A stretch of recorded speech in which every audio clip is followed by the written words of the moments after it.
I want to start off by asking you a question. So, how many times a day do you sit down and do absolutely nothing? Like, don't go on your phone, don't watch TV, you don't talk to someone, you don't sit next to someone who's doing something. How many times do you sit down and just do nothing? One of my biggest problems that I had to get over was this like perpetual waste of my existence by using my phone every single time there was even the slightest bit of downtime in my day. Thankfully, I became aware of it and I slowly started reducing my screen time. But a lot of people aren't actually aware of how bad their phone use is and how it's affecting them. So I want to make this video to give light to what's truly going on. So first things first, I want to address a point, which is separation. Okay?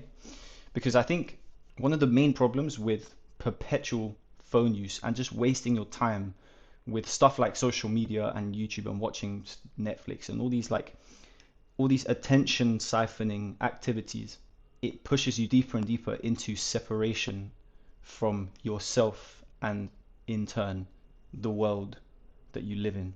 Okay? Because the first problem with using your phone and becoming separated is you subconsciously compare yourself to whatever you see. Okay?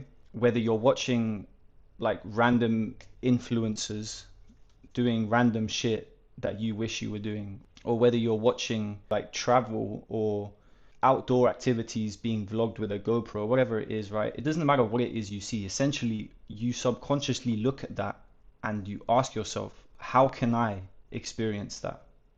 And then through that you go, why am I not experiencing that? And then you you start envying people and you start comparing yourself to people all the time. And it puts you in this perpetual state of like you're not in control of your life. You subconsciously start thinking that you're doing life wrong, right? So you become separated from the world around you and yourself because you're now in a subconscious state of lack.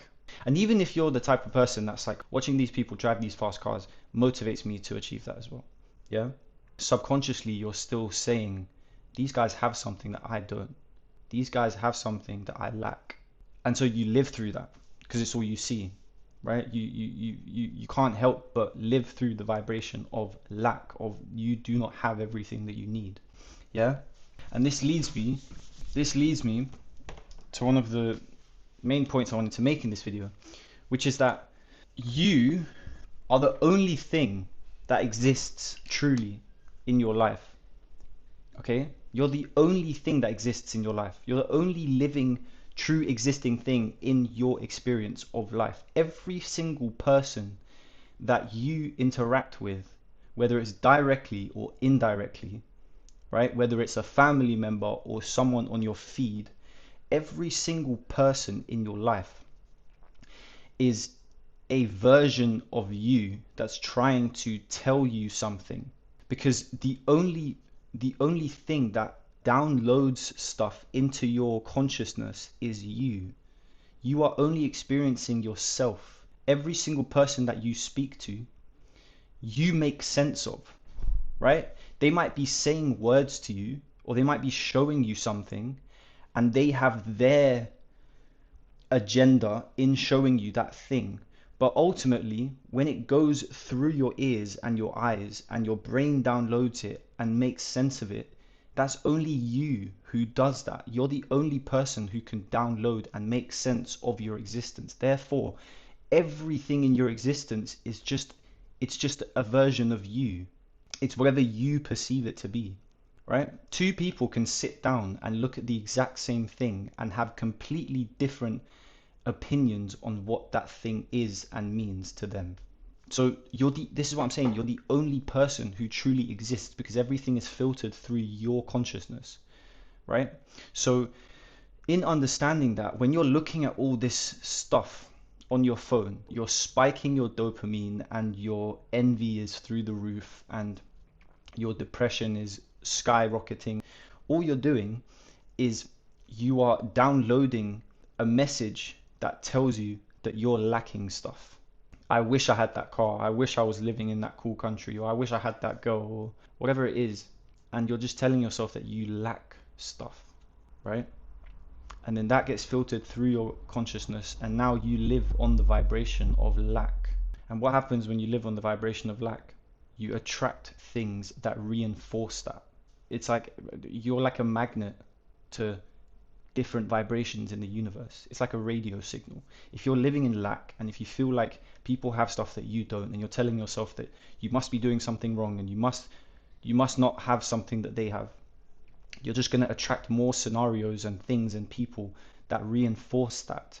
So going back to this, that you're the only person who's truly living in your reality, what can you do about this? Well, first you can understand that you are in complete control of your ability to choose how you perceive the world around you and yourself. You're in complete control. No one else can influence you. Like, this might be a bad example, but when people say, oh, I just woke up feeling like shit today, yeah, that's because you chose to do that, and you're allowing yourself to keep doing that, because no one else can influence you other than you, because the only thing that gets filtered through your mind is you.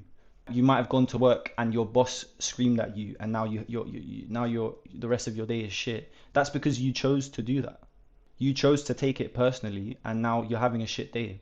Same thing with your phone. You're looking at this stuff and you're going, the reason I don't have that is because there's something wrong with me. It's all the same thing. But ultimately, you need to understand that you can choose whatever it is that you want to live in. You can literally choose whatever reality that you want to live in. The only catch is that matter takes the longest to form, because matter is low vibrational energy. It moves very slowly, right? That's why you can see it. That's why it appears solid, because it's low vibrational. All matter is. So that's why it takes the longest to materialize.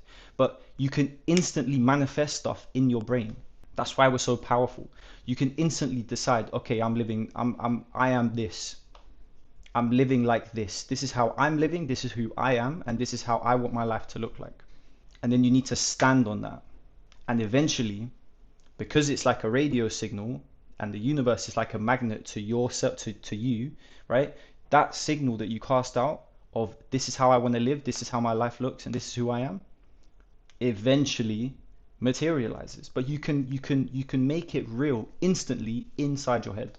That's your power, right? So when you're scrolling and you feel like you're wasting your life because you're looking at people who apparently have stuff that you don't have, right? Realize that you can decide that your life looks like that as well. Wake up, be rich. You might not look at your bank account and see lots of numbers, but who the fuck, like, who cares? Just wake up, be rich. Just be rich. I'm rich. And believe that. And live as if you are. Don't start stressing out because you need to pay bills. Yeah, because what does that reinforce? Lack. Don't start saying I hate my job because I don't earn enough money. What does that reinforce? Lack. Don't start making excuses for not being able to start that business or whatever, because what does that reinforce? Lack. Just be rich, bro. Just be abundant. Just be loved. The only person that has any power over what goes on around you and how that affects you and how that gets filtered through your brain is you. No one else can do that. So you just decide what you want to be, and you stick to that.